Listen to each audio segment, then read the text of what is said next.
our next topic of the evening. Oh, the Democrats. Oh, the Democrats. Even when the Democrats win, they find a way to make it seem like, or not just seem like, but actually lose. It's incredible. It's the most uncanny thing. It's like, well, we have complete power, so let's find ways to undermine ourselves. And how are they doing it this time? So, in our first episode, we spoke about the Georgia Senate elections, which essentially meant that when the Democrats won those 2 seats, which they did by a narrow margin, but they did win them, the Senate is now split 50-50. And the Senate Majority Leader goes from the red turtle of Mitch McConnell to Chucky the Shoe, who is the senator from New York, who basically is now he's now the chair. He now controls the Senate. The Democrats are in power, right? Wrong, because whilst it's 50-50, the Vice President, Kamala Harris, has the tiebreaker, so the Democrats can do legislation. However, no, not on our watch. Too easy. Not while we have the President, the House, and the Senate. What? Do actual legislation? Get out of my face. We need someone to blame as why and create excuses as why we can't push legislation through. So why don't we team up with the bleeding Republicans? Exactly. What's the point of the Senate here if you just want to immediately? And what gets me about this is, do you ever hear the Republican senators ever talking about crossing the aisle and we need to bring some Democrats onto our team to push up? No. They've got a position and they go for it. This is the thing. What happens is the Republicans win and they choose the positions, and then some Democrats go, well, we have to be bipartisan, so they take their positions because they secretly agree with their opinions. They actually want to be Republicans deep down. Or then what happens is the Democrats get into power and they do what's happening here. So Democrats control everything, right? Wrong, because Schumer and McConnell are going to come to an agreement on power sharing. They're going to share the Senate, and they're going to push things through that the Republicans are happy with. So climate change, nope. Minimum wage, nope. Healthcare, nope. Any sort of reform that you're looking for to happen, which is currently something that's not happening, it ain't going to happen now. Because guess what?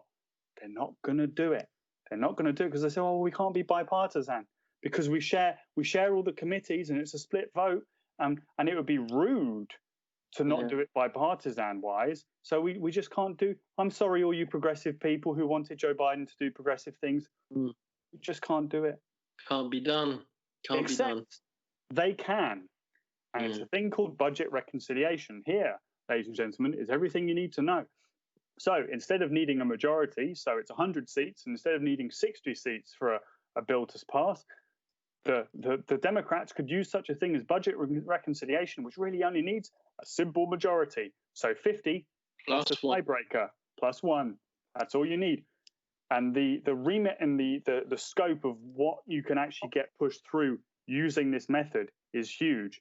This I would recommend, if you're interested, go to the House Committee Budget website and have a look, because it's really, really interesting as to what the scope of what you can do is. And more importantly, it's filibuster proof.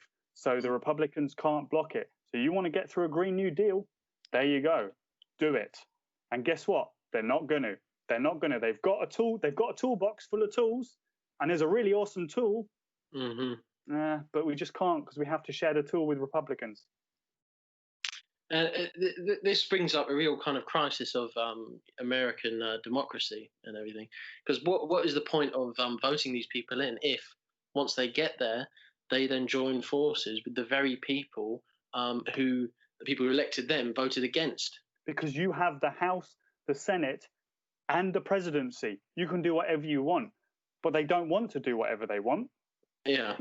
And while all this is happening, look how Bernie Sanders and AOC and all these people will come out with headlines of, we're going to create change, we're going to do this, we're going to do that, we're going to increase the minimum wage. They're going to come out with all these popular headlines.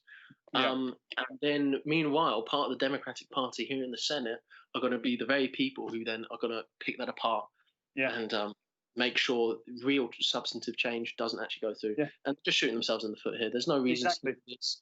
And this isn't what the people who put you in the Senate voted for. So shame on you guys. Exactly. And already it's been one day and the Democrats are already rolling on promises they've made. When Joe Biden was elected, his final pitch to Georgia was the following. Vote blue and $2,000 checks will go out the door immediately. That's pretty cut and dry. Yeah. How can you possibly misunderstand that? How could you misunderstand that? If you vote for us, then the day they get elected, $2,000 checks will go out immediately. How could I be misunderstanding this in any way? That means a check for $2,000 will be sent to me. Well, exactly. Not me, the American people. Exactly.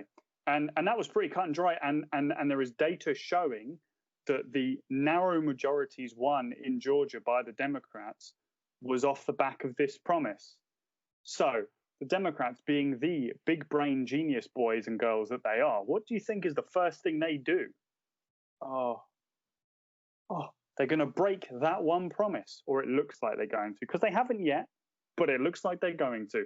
And let's just get it, because it's not just, they're not bold enough to just break it. So it's in a weaselly way. So essentially, a $600 check was already approved, which has gone out to people, right? So that's going out $600. That's nothing. So what the Democrats have said is now, what we're going to do is we're going to pay you $1,400. And then if you add that to the $600, then you get $2,000. But that's not what they said. They said you would get $2,000. And they're not, you see, they're not going to give it to you, or it looks like they're not going to give it to you, but they're not brave enough to tell you they're not giving it to you. So they're going to weasel it and be like, oh, well, it is 2,000 if you add it to the thing that already happened. And there you go. This is why the Democrats always end up losing. And I just think it's shameful how they speak to people. Oh, we didn't actually mean 2,000, but look, that 600 plus the bit we're going to give you. See, that's what we meant all along. No, that isn't what you meant all along. You lied, and you lied. Yeah. And this was a vote winner. And if on day one you're going back on all these promises, good luck keeping the House and the Senate. It just the way they speak to the average person is patronizing. Well, you just didn't understand what we said. Yeah, exactly. Oh, you weren't smart enough to understand that 2,000 didn't really mean 2,000. When we said 2,000, we didn't mean we were going to give you 2,000. We meant we were going to give you 1,400 already went plus out. That 600 that you've already got. You see, you should have paid attention, because that was very ambiguous. Vote blue and $2,000 checks will go out the door immediately. That could have meant anything. It's unbelievable, and this is just the beginning. This is just the beginning. This is just the beginning. Based on everything we spoke about previously, this is just the beginning. And they're screwing you already, and it's day one. Day one, guys. Day one. And the Democrats are already screwing you. And then just watch how all criticism of this, of pointing this stuff out, look how people pointing this out will be turned on. They've rolled on day one, and Biden's going to get, and the Senate and the House, all the Democrats are going to get defended by the usual people and say, oh, well, they're trying. That's all we can ask them to do. No, they promised 2,000. People should get 2,000. People voted for 2,000. And I really didn't expect day one for this to be happening. Even I'm shocked, and I'm the most cynical guy in the world about the Democrats.